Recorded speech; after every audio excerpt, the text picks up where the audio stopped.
Okay, I'm Dr. Michael McManmon, founder of CIP. I'd like to talk to you a little bit about teaching your students to become a change master, what I call a change master. Always when I start to talk with students, I ask them, are you willing to grow? Are you willing to change if you want to come in this program? You know, because if you're going to stay the same, nothing's going to really change. And the thought, there's a saying that says, move a muscle, change a thought. And when you're stuck, and a lot of our students are really stuck in their lives, they don't know how to proceed, they're confounded, their thoughts overwhelm them, they've tried things and it hasn't worked out, so they retract into themselves. So trying to get them to understand that this strategy that will work. And so it's going to take unease and conflict for change many times, because let's say you're moving to another house, it's a lot of change and conflict and unease. You got to disrupt everything that you're doing in your house, move everything, reset up.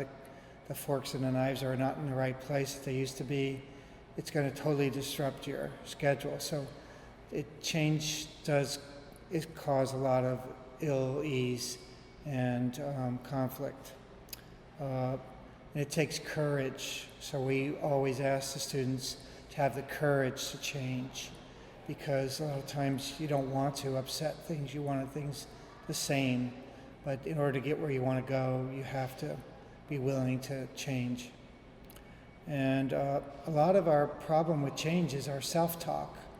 If we have a paper we have to write or something, many times we will tell ourselves that it's so difficult or it's going to take so long that it becomes like this huge mountain that we have to climb. But if we really just start it, and start doing a little bit of it, make an outline, or if we start anything, it starts to ease our anxiety about it, and then it becomes a little easier to do the next step. So just getting started is part of the courage, Last year I took a trip to Athens to speak. And on the way, I was in that Dallas airport, and I knew I had about 3 hours in Madrid to change planes to Athens. So I figured that's a pretty good cushion. But the flight from Dallas was delayed a half hour, then it was delayed 45 minutes, then it was delayed an hour, and I'm saying I still have 2 hours to get between flights. Then it was delayed another hour, and I said, okay, I'm probably not going to make it from one flight to the other. So I tried to accept it and say, well, I'll do my best, and I only have an hour between flights. I have to go through customs, probably won't make it. So then when we get in the airplane, it's delayed longer. They want to check the wing or something. So I knew for sure I'm not going to make my flight. So I figure, okay, when I get there, I'll go through customs, book another flight, and go. So I get there, and there is no other flight. That was the only flight of the day on that airline, and I had to wait another day. But what I was able to do throughout this whole process was to remain calm and just accept the situation and say, I'm going to do my best. It'll all work out for good purpose.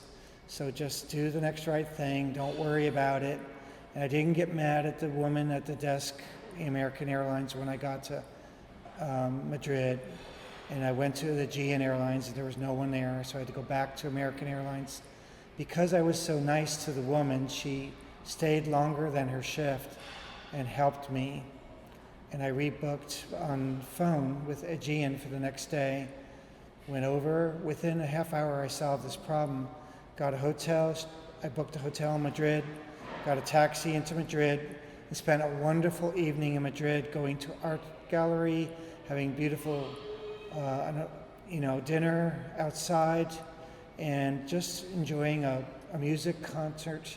And I spent, instead of ruining my day, I was able to just be a change agent, a self-change agent, and by my behavior, I was able to walk through this fairly quickly and have a wonderful evening in Madrid. So basically, it's an internal process as well as an external process.